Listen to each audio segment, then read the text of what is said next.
Hey, top of the show, some Patreon shout outs to Pablo and Dave Monroe for signing up and putting a few bucks in the CNF Pod collection plate. Thank you very much.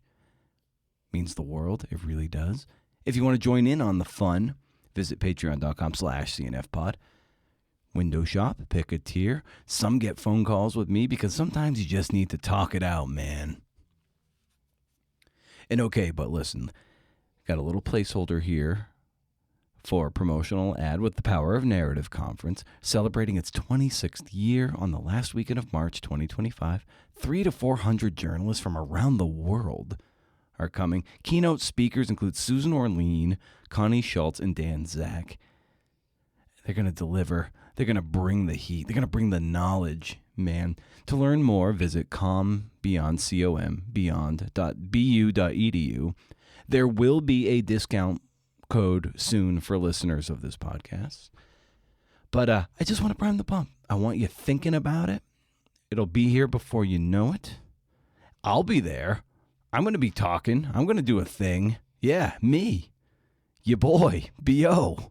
The porch of his hotel room, having a cigar after the Super Bowl or, whatever it was. I mean, he just had this amazing access. And I would ask him, like, how do you do this? And, he'd say, you just got to get people out of the building. You got to get them out of the building.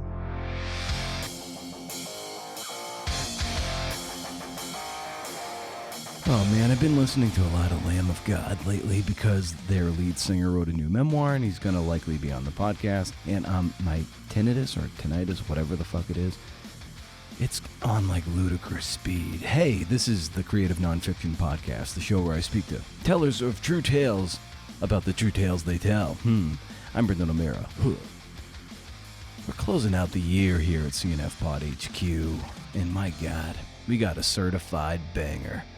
Seth Wickersham. I'm going to repeat that. Seth Wickersham, senior writer for ESPN, investigative reporter, and the author of It's Better to Be Feared, the New England Patriots Dynasty in the Pursuit of Greatness. The occasion for this podcast happened to be the 10-year anniversary of his amazing profile on the late, great Y.A. Tittle, a story he wrote for ESPN the magazine in 2014 about Tittle's dementia and Tittle's daughter's mission to bring her father back home to Louisiana. They live in California, but Tittle grew up in Louisiana. Bring him back home to Louisiana for this reunion party that they had every single year. And it's a masterpiece and a profile I read time and again. And it's 10 years old, but you read it today and it's just brilliant. It is a brilliant profile, a brilliant piece of writing and reporting on a sensitive subject, masterfully executed and handled. So we talk about that. We talk about book writing. We talk about reporting. We talk about interviewing. This is perhaps my favorite conversation of the year because it just ticked all the boxes of things I love talking about. And Seth just showed up with all his energy and knowledge. And also because the arc of Seth's career and his close friend, Wright Thompson, they're the arcs that I wished I could have traveled, but for, I don't know, lack of talent, ambition, grit, dedication, and vision, it didn't come to pass. Show notes to this episode and more at brendanomeara.com. Hey, there you can find blog posts, services, and you can sign up for the monthly Rage Against the Algorithm newsletter. I raffle off books. I just raffled off my Aaron Rodgers biography to someone. Whether they claim it or not is up to them. But if you're on the list, you effectively have a raffle ticket in perpetuity. Also, there are literally dozens of pending subscriptions on the email list. That means you need to confirm signing up for the list through that two-step verification thing going on. So get on that. Anyway, first of the month, no spam. So far as I can tell, you can't beat it. Quick aside, I got several nice notes from listeners and newsletter subscribers from the last Rager I put out on the first of the month. When I shared the cold, hard analytics of the show from 24 and the precipitous decline of listenership, it means a lot. I mean, and I ain't going nowhere. Nobody does double negatives like we do here. I just wanted to share a little bit from behind the curtain. I'm bullish on the direction of the show in general, the assuredness of it. So thanks to those who share a sliver of their 168 hours you are allotted every week with this show. It's brilliant guests and, well, your boy B.O. Seth Wickersham, man, where to start? He often partners with the Pulitzer Prize-winning journalist Don Van Natta in their investigative pieces with ESPN.com. Van Natta, he of the Sunday Long Read newsletter. I'm sure some of you, or most of you, subscribe to that. It's now celebrating its 10-year anniversary of not aggregating, that's the wrong word, but curating the list of the week's best long form and the best journalism in general. And they often solicit guest editors to curate that list. Any case, go sign up for that, by the way. Go look it up. So the pair of these guys, they write deeply reported investigative pieces, primarily on the NFL, the most powerful sports league in the country, and certainly one of the most powerful ones in the world, if not the most powerful. Though I don't know how soccer, football operates in Europe. There are probably some more powerful leagues, but the NFL is right up there. Seth is one of the greatest sports reporters in the nation, and that's not hyperbole. He's especially gifted in that he can write and craft like deeply reported magazine-style stories that give you more, that bring the information with some narrative heft, but he can also change speeds and write wonderfully evocative long-form features. He's what you call a five-tool player, man. He's at work on a new book, and you better believe he'll be back on the show. But until then, you're in for a treat, CNFers. You're also in for a really, really nice treat in the parting shot. Like, really, I think it's a certified banger. Here is at Seth.Wickersham, best-selling author. And seriously, man, one of the good ones. Riff.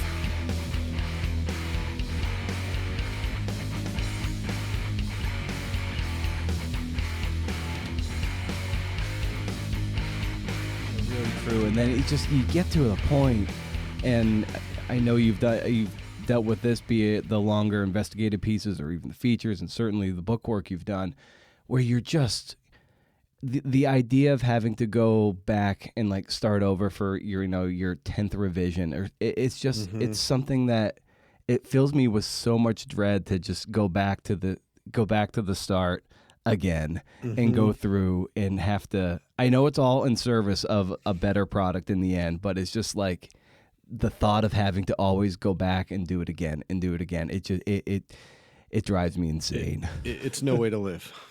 Exactly. And yet it's also a great way to live. That's the problem. It's just like anytime I catch myself complaining about it, which I do incessantly, I'm just like, oh my God, you're writing a book. Someone's paying you to actually write a book and spend time with an incredibly charismatic, iconoclastic figure. How dare you complain? And yet there's a lot to complain about. Yeah, I know. But I thought a good place to maybe just jump off of would be to just get a sense of, did you always want to be a sports writer or a journalist for sure? Yeah. Well, first, thanks for having me on. It's great to finally, be with you in this forum rather than, over email. But did I always want to be a sports writer? No, I wasn't sure what I wanted to do for a long time. I grew up in Boulder, Colorado and in Anchorage, Alaska. And I kind of spent my childhood, dabbling in a lot of different things. And then when I was around, I want to say 12 or 13, I just became addicted to the idea of quarterbacking. I decided that's what I wanted to do. And I worked incessantly. I was obsessed with trying to be my high school starting quarterback. And for a period of time I was, but my athletic career was going to end in high school.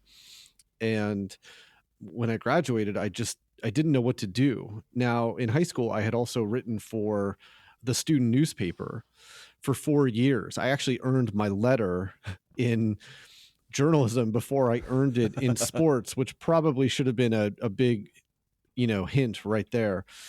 After I graduated from high school, I spent a year at Montana State, kind of skiing, not really knowing what I wanted to do. And there was I wrote for the newspaper there. I had a column about the NFL, and I covered some teams, and it felt like, well, that's something that, I'm decent at and could maybe make a career at. And, I kind of, the more I thought about the more passionate I got, and I didn't know where to go to do it best I could. And I remember I think we ran out to go to Arby's with a friend of mine. I think we went to Arby's if I remember right, but a friend of mine was talking about his cousin who went to University of Missouri journalism school. I had never even thought about Missouri. I think that maybe I had watched the famous Tyus Edney NCAA basketball game, but I had no clue. I thought I was going to transfer to like University of Colorado or University of Washington or something. The more I looked into Mizzou, the more I really liked it. I went and visited the campus, and the air there just kind of felt natural, and it felt like a place I wanted to be. And so I ended up going there. And when I was like gonna go halfway across the country to go to college, I really wanted to get the most out of it that I could. So I was really driven and motivated to write as much as I could. I was covering the football team. I did internships during the summer, and then really my senior year on the football beat, I fell into a great group of guys who just happened to have that point in the curriculum intersect with mine. Wright, Thompson, Justin Heckert, one of your favorites. You guys did a great podcast together. Justin and I did have a really nice podcast together, and that was on episode 417, talking about the book that was Matt Tullis's opus, a documentation of a lot of his interviews from Gangray, the podcast. So Justin and I talked a little bit about his career, but also about that book that Justin, as well as Seth, had a hand in bringing to light. Tony Rehagen, Steve Volintik, Robert Sanchez. He's been an amazing writer. So anyway, all those guys were really my friends, and we pushed each other in really ruthless but heartfelt ways. Midway through my senior year, a team that doesn't even exist anymore, the St. Louis Rams, reached the Super Bowl, and we had, as a sports staff, we had covered a couple Rams games that year. I mean, that year they were like, I think they were the worst to first team in NFL history, if I remember right. And Kurt Warner had, come out of nowhere, literally. And Wright got the idea to apply for credentials to go to the Super Bowl. And within a day we were accepted. And so we left campus like the next day. It was me, Wright, Steve Volintik, and Justin Heckert. We drove to Atlanta from Columbia, each of us getting various traffic tickets or moving violations along the way and the way back. And, we covered the Super Bowl, and it was just really cool to do that. First of all, it kind of felt like we were crashing a party, being these college kids. And second of all, I kind of was like, I need a job. I'm graduating in a couple months, and, a Super Bowl is a great place to try to meet people. So one day I was at the media center, and I looked over and I recognized someone. It was John Papanek, who at the time was the editor-in-chief of ESPN Magazine. And I had read a book by Michael McCambridge called The Franchise, which was a history of Sports Illustrated. And Papanek was the former managing editor of Sports Illustrated and figured prominently in that book. And so I recognized him, and I came up to him and I introduced myself, and we made small talk for a couple of minutes. And I think I told him, that I'm going to write for you one day. And he was like, sounds great. That's my little version of like when Tom Brady went up to Robert Kraft and said, drafting me is the best decision this franchise has ever made. With a big pizza in his hands or something. Exactly. So, I applied to work there, and I don't think that introduction helped me along the way, but I ended up starting there when I graduated from college in May of 2000 and moved up to New York. And that's kind of how my career has gone. It's really bizarre to me that I've been in. It's just amazing that I've been in this job for 23 years now, 24 years, and it really hasn't changed. Like my topics change. Obviously, I didn't begin as an investigative reporter, so that part of it's changed. But it's really just incredible that all this time has passed, and I still kind of have the same job that I wanted when I graduated from college, and have a chance to do the things that I wanted to do and still want to do. Yeah, and bringing up the investigative reporter angle, there are any, Wright is primarily, a features writer, narrative features writer, and then there are other people who are more maybe commentary driven, and and you ended up getting into a lane of the investigative work that you, along with Don Venata and others, have done. So, how did you lock in to that particular lane? When I was in college, I did an internship at the Washington Post, and they had these intern lunches every week where they would bring luminaries from the paper to speak to the interns. As a quick aside, I remember when they brought Ben Bradlee, and he was so little, and he sat at the head of the table, and I think we had calzones that day, and he didn't touch his calzone, and everyone was a little nervous of him because they were so in awe of him, and he was a little grouchy. And I remember I asked him, when did you realize that the Watergate story was going to be the biggest story of your career? And he said, every fucking year at the intern lunch. I was like, I kind of retreated in my seat. But anyway, Bob Woodward came to the intern lunch one week, and he had just come out with a book called Shadow. And it was kind of about the legacy of Watergate and how it impacted administrations that came after the Nixon one. And he was very earnest, and he wanted to talk about reporting issues that all the interns had over the course of the summer. And as he talked about it, and as he talked about his methodologies, I just thought it was interesting. And I was like, that's something I want to do someday. So I ended up getting hired at ESPN magazine. I was mostly doing profiles, and then we hired Don Van Natta. I don't remember exactly when. I think it was 2011 or 12. And I got to know him a little bit. I thought it'd be fun to team up with him at some point. And when he first got to ESPN, I think the first story he wanted to do, if I remember right, one of the first ones was about Spygate. He just saw like a massive cover up and a lot of reporting to try to do and learn about what really happened there. And he spent a bit on it. He did a little bit of traveling for it, and he just wasn't able to get anywhere. It was just too hard. He set it aside for a couple years, and then Deflategate happened in the spring of 2015. And we were both I told him I wanted to work with him on something, and we just never really found the right project. And this seemed to meld it.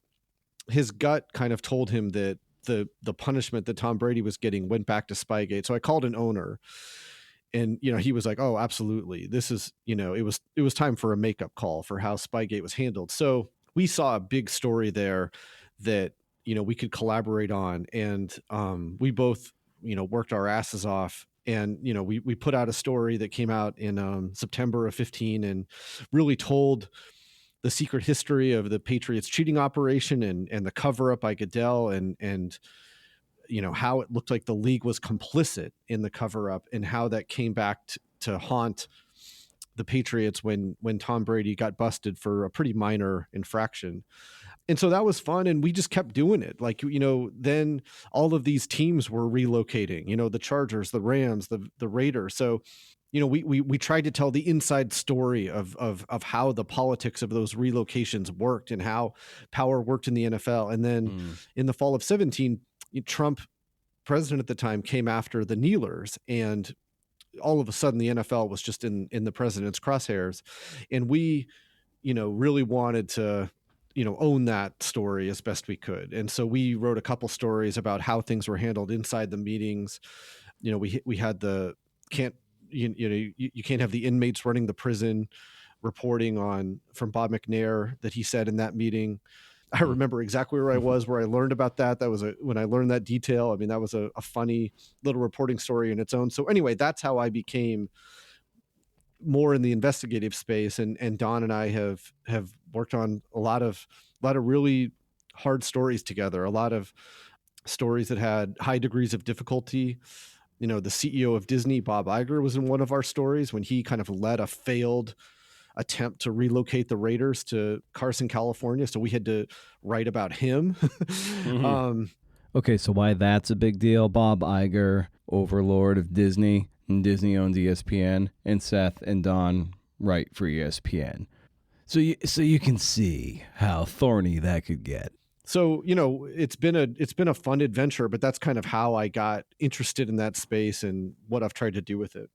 Yeah, and you say you had a funny reporting story around that McNair quote. What was the circumstances around that? Well, I was getting drinks with an executive of a team, and we were about to. We had written one story on the Kneelers already. It was kind of a quick turnaround. We did it in like less than a week, and then the story didn't go away, so we kept reporting on it, and we were on ESPN magazine deadline. So the story was like about to close, and then it would post on the internet the next day. So we were like within like maybe 48 to 72 hours of it closing. And I was out to drinks with a team executive, and I asked him about something that McNair had said in a different meeting. And he misheard me. And he kind of put his hands on his forehead. He goes, "Oh my God, that was horrible." And I was like, "Wait, what?" And I was like, "What are you talking about?" And he was like, "Well, what are you talking about?" And, he told me that McNair had gotten up and said, "We can't have the inmates running the prison." And it had started, it just didn't go over well. And Troy Vincent of the league office got up and spoke against it. And then Jerry Jones was stepping up and backing McNair. And it was just a brutal spectacle. The meeting had happened like a week or two earlier. So, that was a pretty locked up and buried detail. And I called another executive that night who was in the meeting, and I asked him if it happened, and he was like, "Yeah, it was horrible." And so I decided to reach out to Amy Palcic, who at the time was the PR head of the Houston Texans. And, I said, like, "This is what the reporting shows. Is there any context to this? Anything I should know about it?"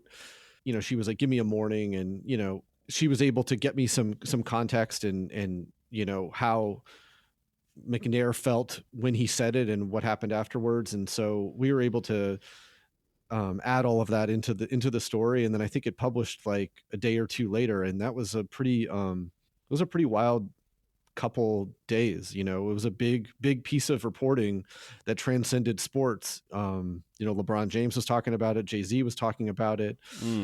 It was just one of those moments where you kind of just see the reach that all of these little things that you've done over the years, from wanting to partner with Don Van Natta and partnering with him and developing all of these sources within the ownership ranks and the executive ranks and getting lucky and, all these things. And, I appreciated how McNair handled it. He didn't try to deny it. He didn't try to spin it. He tried to explain what he meant and how it took place from his point of view. And even though it was a comment that went horrifically in that room, I appreciated that, he kind of just fessed up to it and rather than trying to go to war against a piece of reporting that everybody knew was true. Yeah, that's amazing. And it just goes to show how it's hard these days because it's resource intensive and time intensive, but the best kind of journalism is really slow journalism.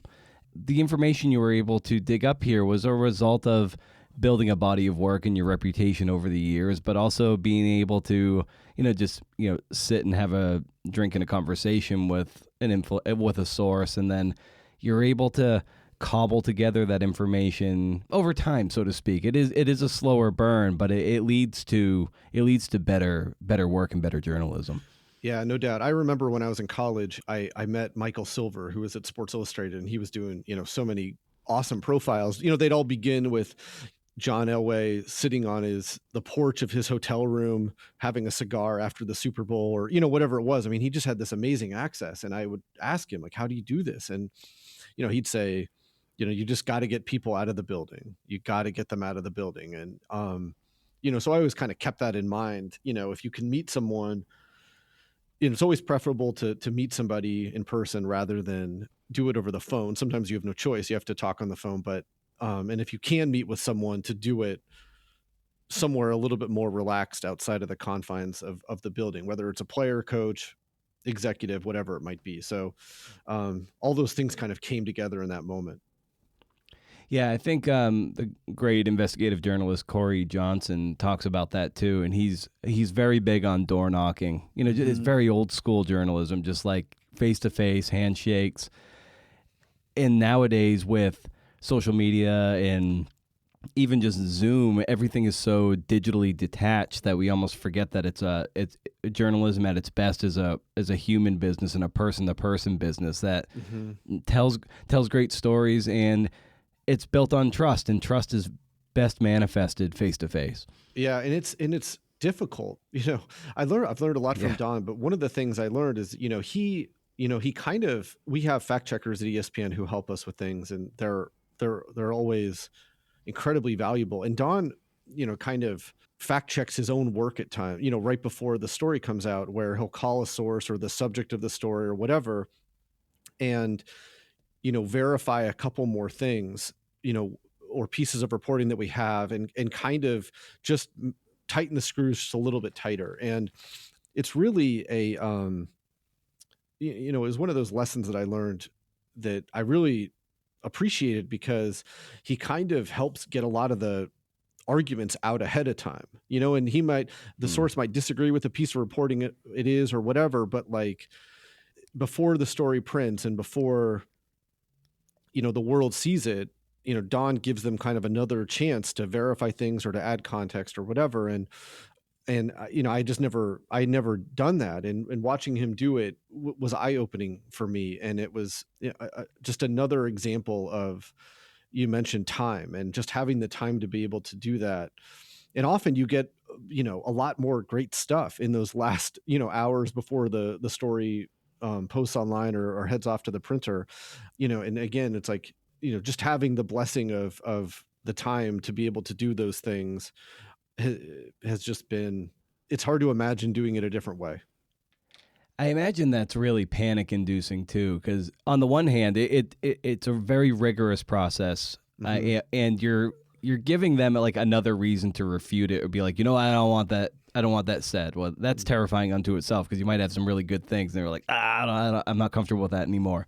Or like you said too, that maybe they add that extra patina to it that is like makes Mm-hmm. it even richer, and it's like Absolutely. you're playing those two against each other in the Mm-hmm. spirit of in the spirit of accuracy and fairness. Mm-hmm. Absolutely. And he always, a lot of our stories are not short. They Right. require an investment for the reader, and then the story is a day or two away from publishing. And after doing those last round of calls, Don and now me, since I do it as a matter of practice too, we end up with just more stuff, that we're like, okay, can we, is there a way to like put in a couple more details that are really important, or that a reader might like, or that are new, or whatever it is. It's a, again, it's just a blessing that we have that opportunity to do that. It was like I kind of was doing my routine rereading of your wonderful YA Tittle profile from 2014, and then I caught the date on it. I was like, oh my god, this is like, I think it came out July 2014, so just over 10 years ago. And I was like, Yeah. oh my god, this piece came out 10 years ago. I'm like, gotta Mhm. reach out to Seth, and maybe we can celebrate it and talk about it and see what you remember about just the reporting of that piece and how that came together. So with the Tittle profile from 2014, what do you most remember about getting that story altitude as you were reporting it? Yeah. What do I remember about a story about memory, right? Yeah, yeah. um, that story was kind of odd in how it came together. We had an editor at ESPN magazine, whose parents, I think, knew Y.A. Tittle's daughter and her husband. They were all from the Bay Area. He said, it might be worth seeing what's going on with Y.A. Tittle. I think he had heard that Y.A. had dementia, which initially kind of turned me off to it. Like, I didn't want to write yet another, the stories at the time of the post NFL player, the plight of their later life were very powerful, but they all started to read the same. And so I didn't necessarily want to like write about that. But I was in San Francisco working on a Tony Gonzalez story. He was the Hall of Fame tight end for the Falcons, and they played the 49ers. So I went to that game. And on that trip, I went to go visit with Diane DeLotte, her husband Steve, and then they took me to meet her dad, short 5-minute drive from their house, in Menlo Park. I spent a couple hours with him. His memory loop was very tight, but he was very affable, and he was a happy guy. Diane mentioned that every year almost since he retired, he had been throwing a party at his lake house in Caddo Lake, in Louisiana, right on the East Texas border, near where he grew up. And that they were trying to do it one more time. And that's when it changed for me. That's when I was like, this is a story. There's, so many big ideas and thoughts and themes, and, why he almost didn't make it. He almost didn't make it to that party. He was having breathing problems, just getting him there. They initially wanted to take a train from San Francisco to East Texas, and then that didn't really work. So they flew him, and he, it was a hard process, but he did make it. And I was there to kind of just document what it felt like for him, what it felt like for her, on a trip that at the time looked like it was going to be his final trip home. And to your point earlier about, you were talking about sources about getting out of the building. Like, in a sense, this story too had to get out of the building effect, because there is motion, there is getting him from one place to another and bringing him home, essentially. And so I feel like I can get a sense of the energy you were feeling, like, oh wait, there's actually kind of an arc to this versus a profile that largely looks back and tries to deal with the memory thing. Like, there was like a true through line for this thing, and an event and a climax to it. Absolutely. And there was arcs within that arc. So there was the giant arc of trying to have this party one last time. There was the sub arcs within it, which was what it meant to him, especially in the context of his career, where he was really the first great quarterback who didn't win a championship and was kind of lived with that stigma for the rest of his life. He was Dan Marino before Dan Marino existed. And he was the first of that. And the party every year kind of felt like a win for him in a way that he needed, and he felt deeply in his soul, even as his memory and dementia arrived and his memory began to erode. And then there was the arc of Diane, his daughter, trying to provide this moment for her dad. And there's just several moments in the story where she's either crying or on the verge of tears, because the image she had in her mind and the reality of what was happening were very far apart. And she just had, at one point, I remember she told me, it's in the story, she said, you're witnessing a family tragedy. And then the party arriving and it going well, and actually having kind of a profound little moment at the end. And memory is a strange thing, it's a magical thing. And how it, something changed a little bit with him for a day or two after that party. It impacted him in a real way. And so that, to me, was just, it was pretty rich from a writing perspective. I remember when I wrote it, I was pretty much just writing it, the story of the party in chronological. I think originally I began being in his living room as his daughter was trying to show him photos to jog memories, to get his brain working. And I began with that. And my editor, Eric Neal, it was the first time I think we had worked together on a story. We had just been partnered together, and I really was excited because I had known him as a friend for a long time, but we had never worked together. And I was just really excited to work with him. And he kind of had this idea of reminding the reader who he is, through that famous picture of him with his blood, snaking down his forehead, and what that meant for the NFL, what that meant for him, this idea of this kind of broken down warrior, but also a little bit of nobility in there. So he really had this idea to begin with the photo and kind of reintroduce him to the reader through that picture. And that was a real, it was such a great, smart suggestion, but it also, opened my eyes in a lot of ways to a new type of writing that I tried to implement in subsequent works, that you can begin a story wherever you want. You obviously want to begin with an idea. And I knew that, but you don't always have to begin with a scene. You can begin with a thematic idea, if it works in concert with the story. And that was something that I learned from him, and I learned in that story. Right. I love unpacking or talking about entry points and even endings too. And when you're doing your reporting, When are you starting to synthesize the idea of how you're going to get into a story? It could come at any point in the process, but I wonder for you, like when it tends to crystallize. Often right before it's, it's due to go. This sounds a little bit of a funny aside, but remember the movie Draft Day? It had like Kevin Costner, Yeah. Jennifer Gardner in it. So I got an email like, hey, we want to put sports writers in it. And the idea was, we put you in the movie, you play yourself, and then, you write about the experience, good, bad, whatever it is, so it's kind of like you get the kick out of being in a movie and, they get the publicity. So I did it. And, it turns out they cut our scene. So they kind of tried to sprinkle, there was me and a couple other people, but like they tried to sprinkle us in other scenes. And my main scene was at the draft party at the end. And we started filming like mid to late afternoon. And then we went till maybe 1 or 2 in the morning. And, everybody was just, the thrill of it was completely gone by the time it was like 1 or 2 in the morning. Everybody was tired. And then, but they kept shooting it from all these different angles, from the side, from the other side, from floor level, from up above, and from out, on stage. And when the movie came out, of course, it's like the scene's a couple seconds, but it was a reaffirmation and a reminder about the creative process, because it's messy and you have to like look at things from every angle.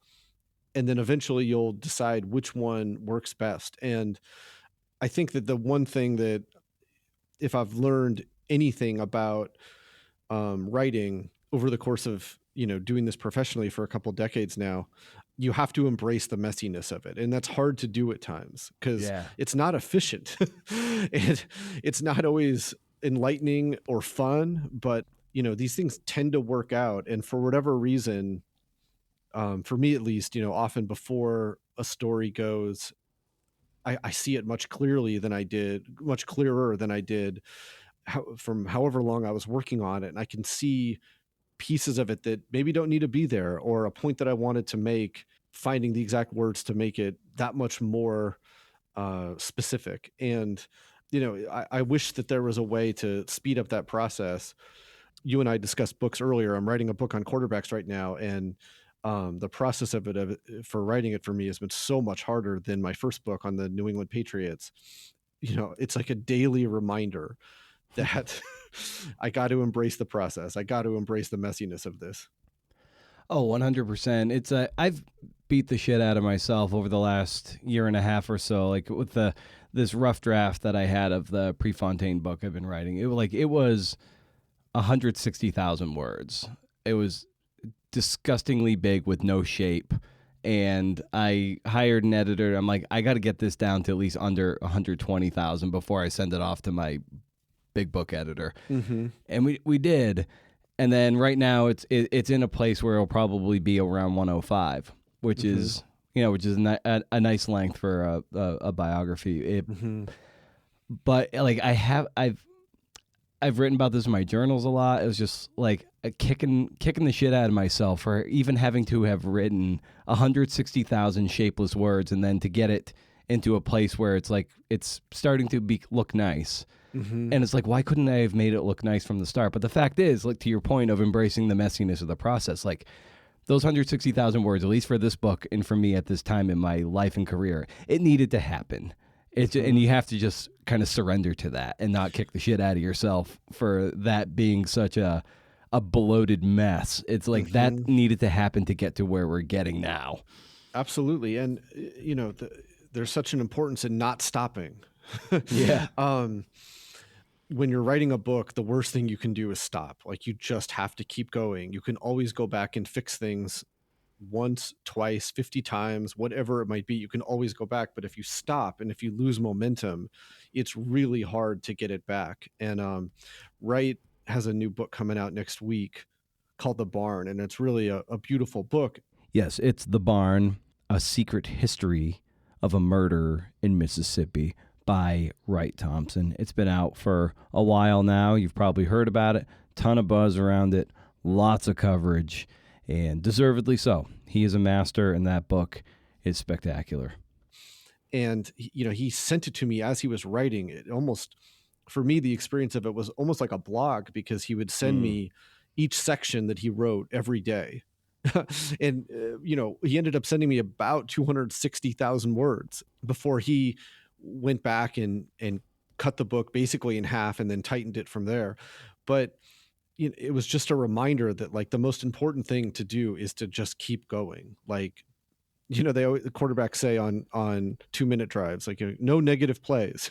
You just have to keep going. A little bit of progress each day is better than perfection. And it's something that I've tried to apply a little bit to my magazine writing. I have a friend, Taffy Brodesser Ackner, who's, brilliant writer in all kinds of different forums. And we were talking, and she was talking about how when she writes profiles, she does not stop. Like, she tries to write it all in one sitting, and then, we'll go back and fix it or whatever it is.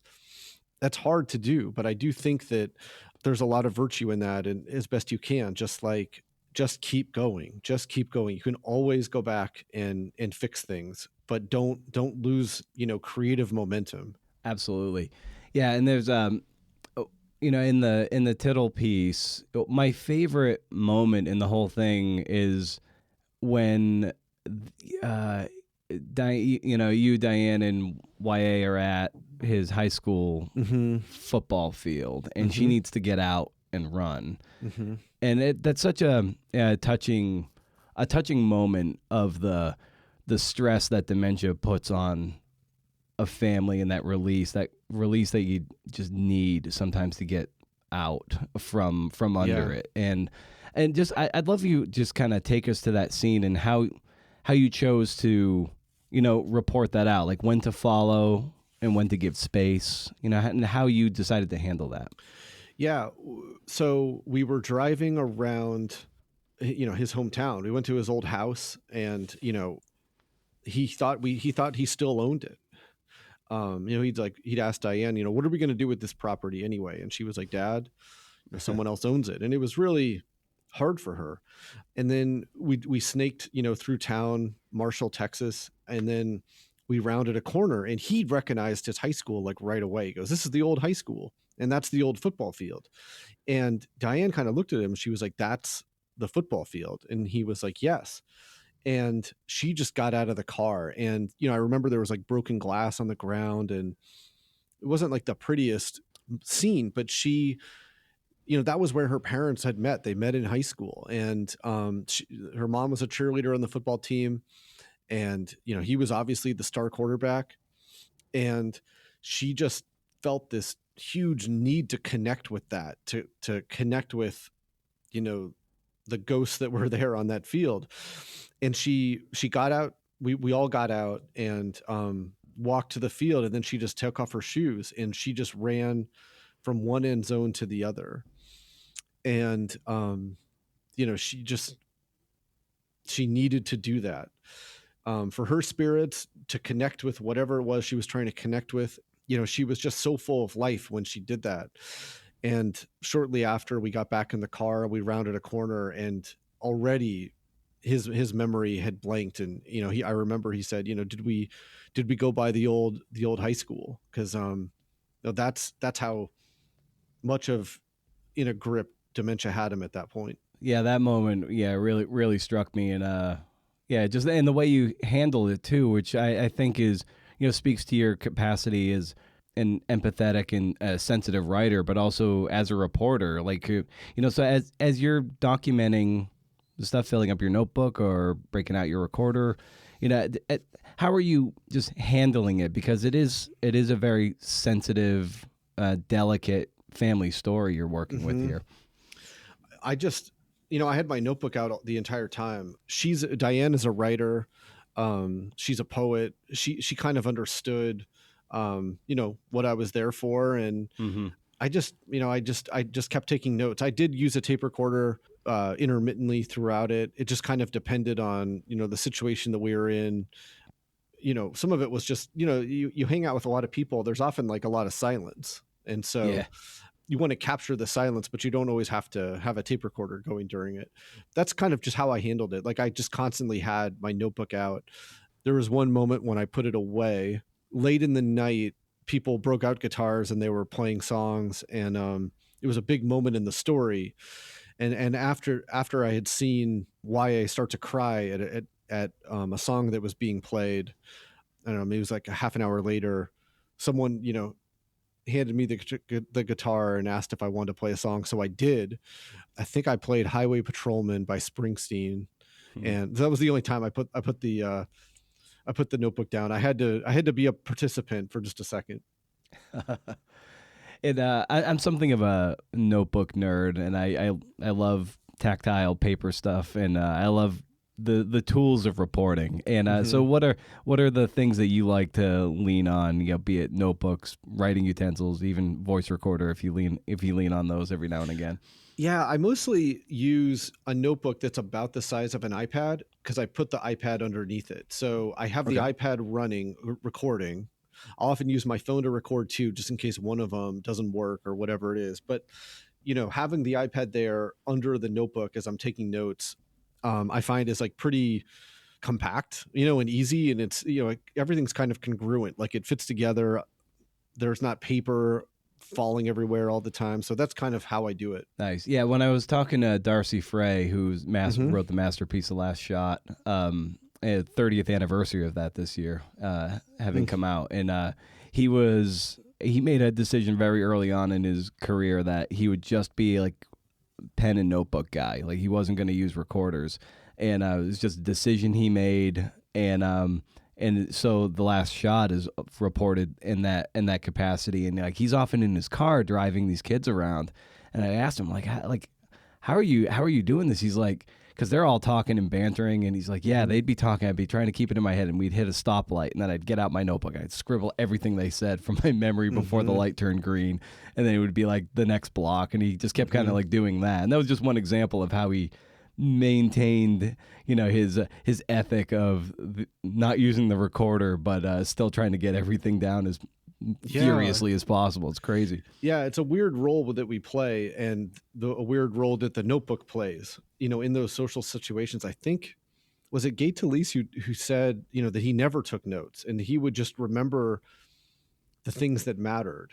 Like he would cut up shirt boards from his tailored shirts in his pocket, and he would keep them in that inner pocket. So he'd have these like bookmark slabs of cardboard, and he would basically, he would kind of later kind of scribble down his notes, and he'd just have stacks of these at the end of the day. But yeah, he was never one to have the tools really out.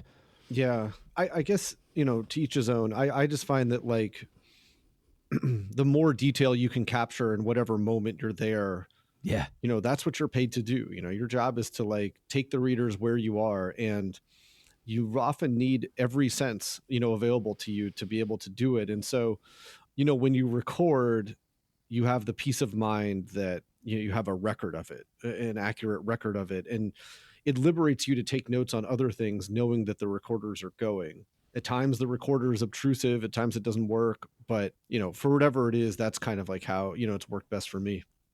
Yeah, I'm kind of in that camp too. It's an extra. It's a backup. It's a hedge against people who say, I didn't say that. Well, here we go. Let's go to the tape if you really want to, you know, go that route. But I've also found, like, I remember interviewing Nick Zito, Hall of Fame horse trainer, on the backstretch of Saratoga Springs. And I was just interviewing him, and he's just like one of those guys. He's just a quote machine, and always has been. But like in the background, it was just, you know, it was a very bucolic kind of just a very picturesque kind of day. But there, you know, there's just like blue jays chirping in the background, and other birds. And, you know, and it just was, there are these little grace notes that you can put into a scene that you might otherwise miss because you're so furiously scribbling everything that's coming out of their mouths. You miss the robins and the blue jays in the background. They just add that little extra seasoning to a scene. Yeah, there's no doubt. And, you know, just scribbling, you know, you're kind of limiting yourself already. I mean, I just don't know anybody who can write as fast as people talk and get everything down to the comma. Now there's moments that you can accurately capture without a recorder, interactions, dialogue, whatever it might be. But when you're sitting for an interview, that's their time. So to me, the best thing to do is to capture it every which way possible, and then, figure out what to use later. Then you don't want to be in a moment where you're not getting things because you can't keep up writing, scribbling into your notebook. 100%. Yeah. Yeah. And when you, like I told you over email, I reread the Tittle piece over and over again, because I love it. I think it's Thank you. Yeah, dude. It's to me, it's just one of those timeless masterpiece profiles, and it teaches you a lesson every time you read it. It's and it's 10 years on, and I wonder. I'm someone who struggles sometimes reading old work of mine, because as you develop as a writer, you just worry that the stuff, that your older stuff just doesn't hold up to your new level of skill and experience. When you maybe revisit a piece of this nature or something else, do you still have like, oh wow, that's pretty good. I'm pretty proud of that. Yeah. I have a collection that'll be out after my quarterback book, and Get out. Nice. Intermittently I've been, I kind of know, maybe my 5 best stories, or the stories that I like the best. But I wanted to, go back, especially into my work for the first 10 years at ESPN Magazine, and just see if there was anything that I had forgotten about, that I had totally forgotten. And it was really a weird trip down memory lane, where you saw how you wrote back then. And, there was things I would observe, or being 25 years old and doing that job, that being 2 decades older, you just don't, and that was an interesting thing for me. I think that we're all kind of wired to move on, especially with the nature of these in-depth investigative pieces or profiles. They're so intensive that, once it's out there, it's really hard to kind of go back and look at it. And plus, there's always something new to work on. So I haven't reflected on those things that much, but I did reread the Tittle story before our call. And again, there's always little things in there where you're like, that wasn't a bad observation I made, or transition, or whatever it might be. The ending of that story is never I always felt like I would have done the ending a little differently if I could do it over again. But it works for what the story is. Also, given that you're in more of the, you do a lot of investigative work, and there isn't a whole lot of room in stories of that nature for voice and style, because it's really information driven.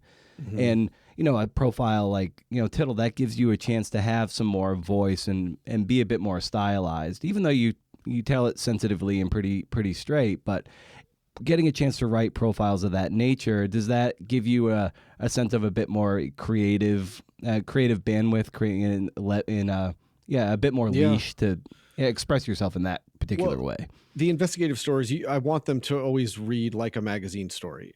Yeah.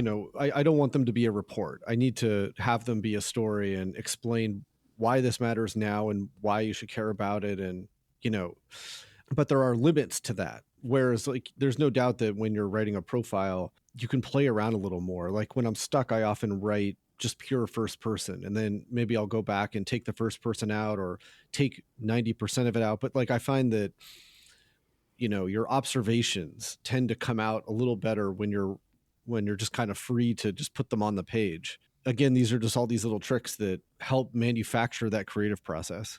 Nice. And as a Patriots fan, I grew up a little south of Boston, about 20 minutes south of Foxborough. And in reading, it's better to be feared. I loved that book so much. Thank and that you. seemed to me like it was a book 20 years in the making, so to speak, because you've been kind of following the team for a long time, and you had developed your relationships over several years to really bring that to the fore. I thought that book was masterful, and just such a cool read for me, having grown up a Pats fan and under the shadow of the old Sullivan Stadium and the aluminum benches and everything.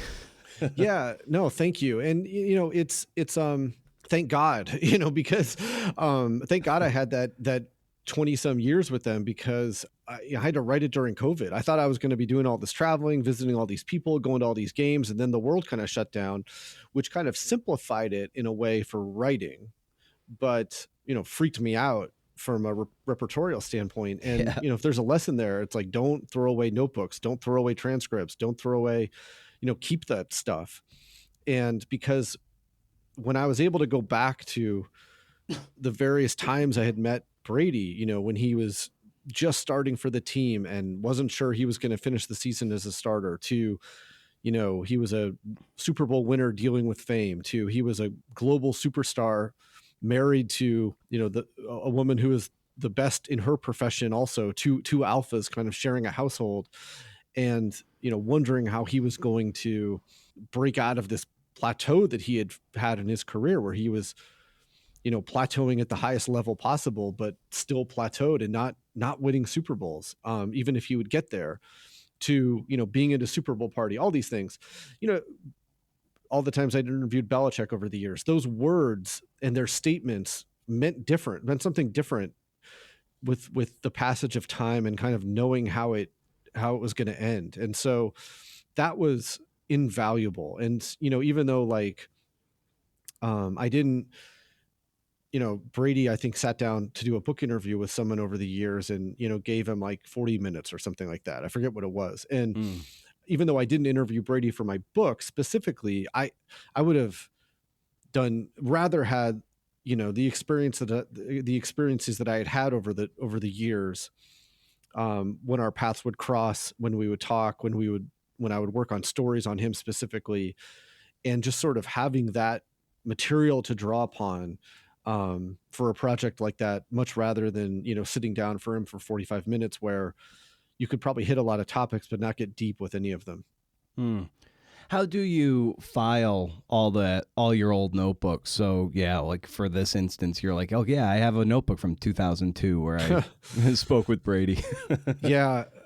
So I used to have an office at the ESPN magazine offices in New York City, or I had a desk, and I had they have filing cabinets in the desk or whatever it might be. So I always kind of like kept folders of all my stories, and I would put it in there when I was done. And then I think they needed the desk for some reason, and I didn't need to be in the office as much. So someone there boxed everything up and just sent it to my house at the time. And that I never looked at them.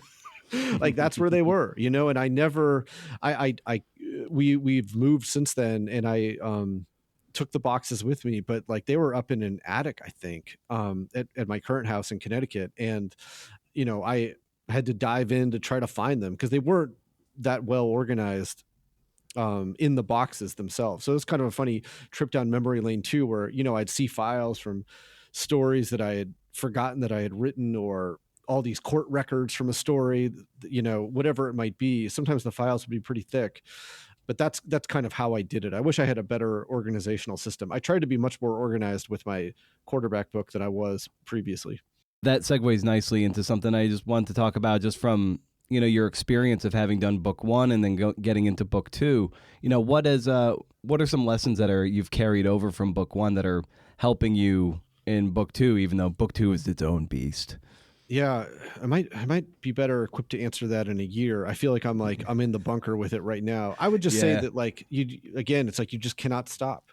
Like, you cannot stop writing. You have to keep going. You can always go back, add, delete, filter in new reporting, refine, rewrite as many times as you need to. But like if you stop and you find yourself at the bottom of a mountain of reporting, like you're just never going to get through it in any reasonable, time frame. And, I love Robert Caro. I love reading about his process. But, in a lot of ways, it'll fuck you up because oh my God, yes. here's somebody who has, all of these benefits, right, that work for him, but not every writer gets to enjoy. And so, or that maybe just don't work for every writer. I do think that, something that he does that mirrors something that Chris Jones, former writer at Esquire and ESPN, fantastic journalist, is a friend of mine. He always said, I write my endings first.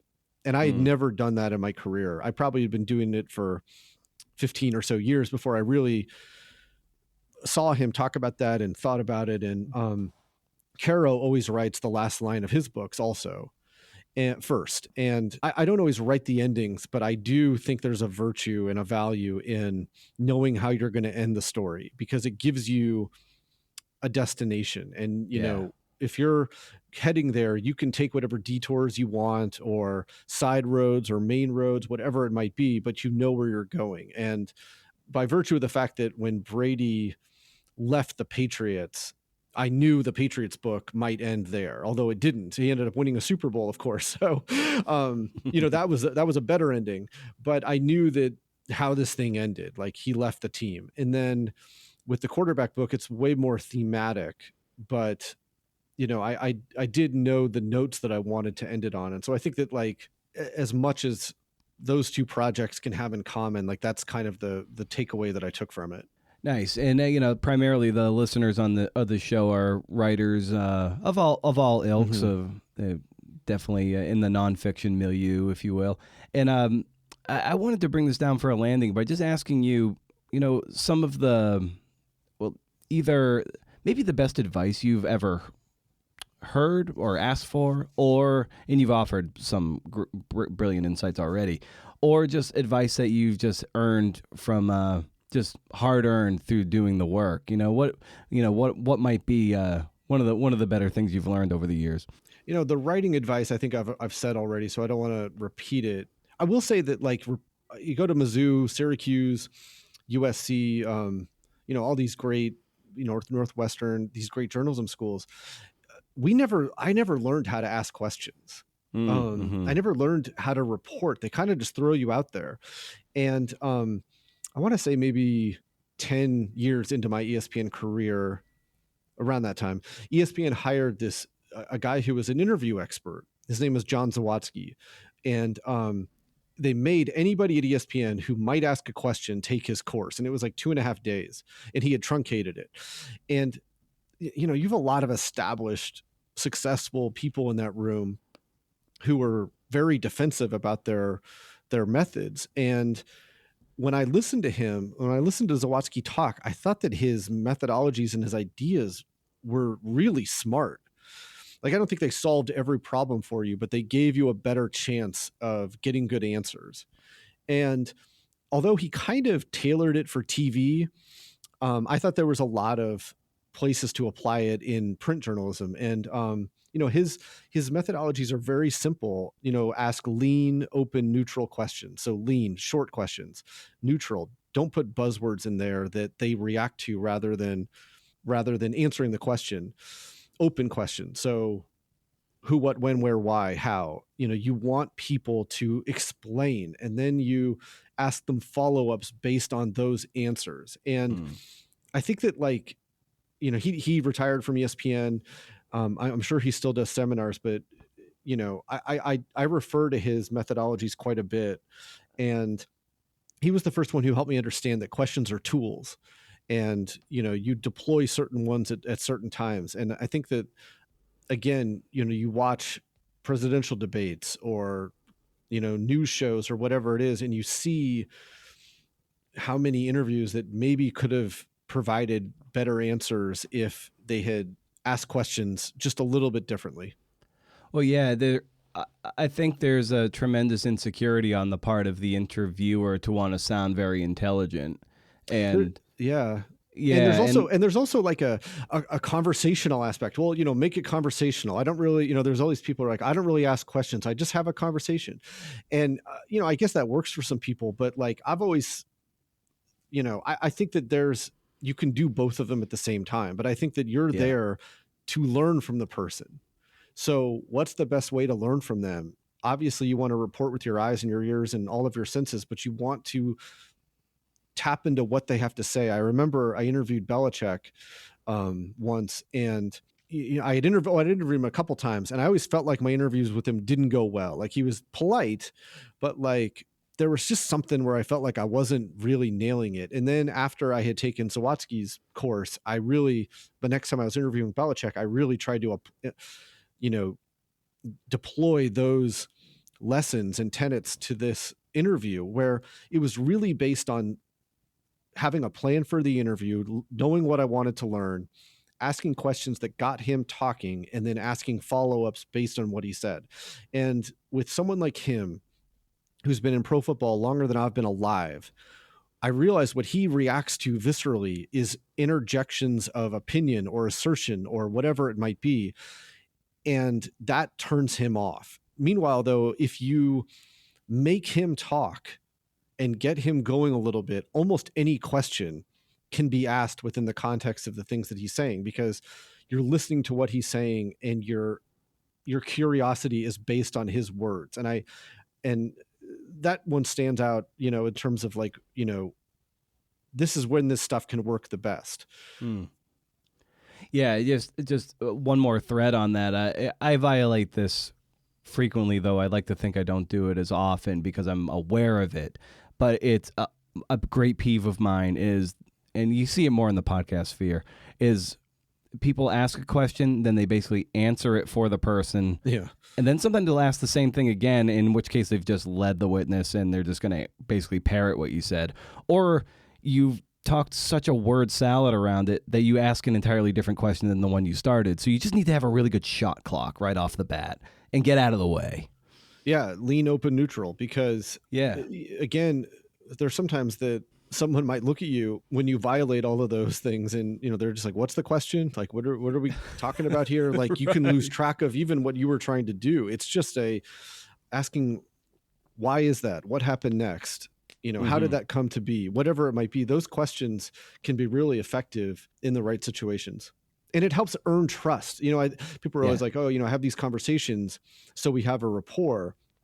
I think that when you show that you're listening to someone and you care about what they say and you care about it so much that you think about it and you ask questions based on what they say, I think that helps, form a trust basis a lot more than you kind of showing up and interjecting opinions, assumptions, point of view, and making them react to it. Because it almost puts them on the defensive, even if you don't mean for it to be that way.